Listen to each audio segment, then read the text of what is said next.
Hey everybody, thanks for watching. We've had the Paykel model DEGX1 dryer for, 13, 14 years now. It's been a good dryer.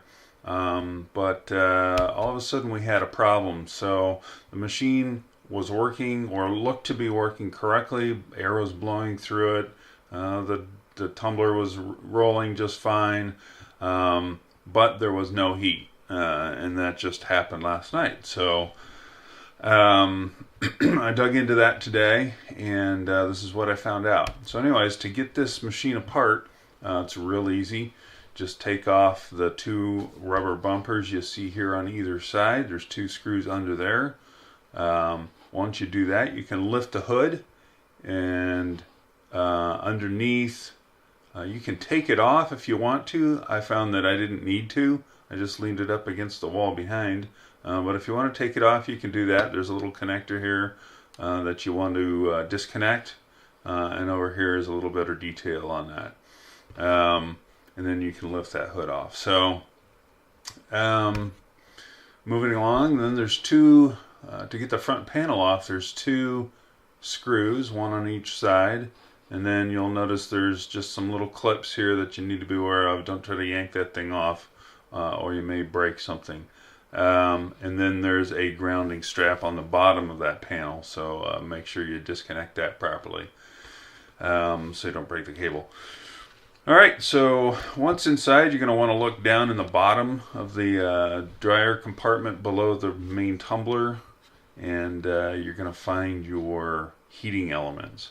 So let me show you what I found under there. I took a look, and this connector was just laying here in the bottom of the dryer, disconnected from the connector for the heating element. You can see that it's discolored and has had some heat damage.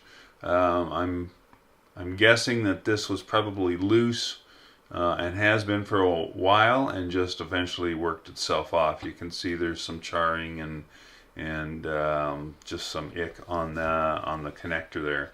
So anyways, to fix this, first I measured to see if I had any shorts to ground on those elements, and I did not. So I felt like I was in pretty good shape to just simply clean those connections up and re-crimp that connector, the spade connector, and reinstall it.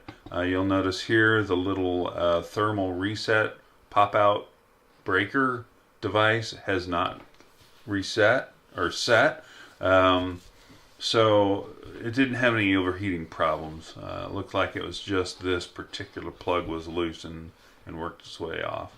Alright, so all I did was crimp these this little lug down tighter, and then reinstalled it back on the heating element, and then I give it a test, and everything worked out just fine for me. Now, I'm guessing there's probably other things that can go wrong with these heating elements, but mine seemed to be working just fine, and it was just that one connector that gave us a problem. I do keep the flue on this cleaned out twice a year, so I didn't think I had any overheating problems, and that turned out to be true in my case. But that's something that is probably fairly common, would be an overheating situation with these if you don't keep your exhaust pipe clean. So thanks for watching, and I hope that helps.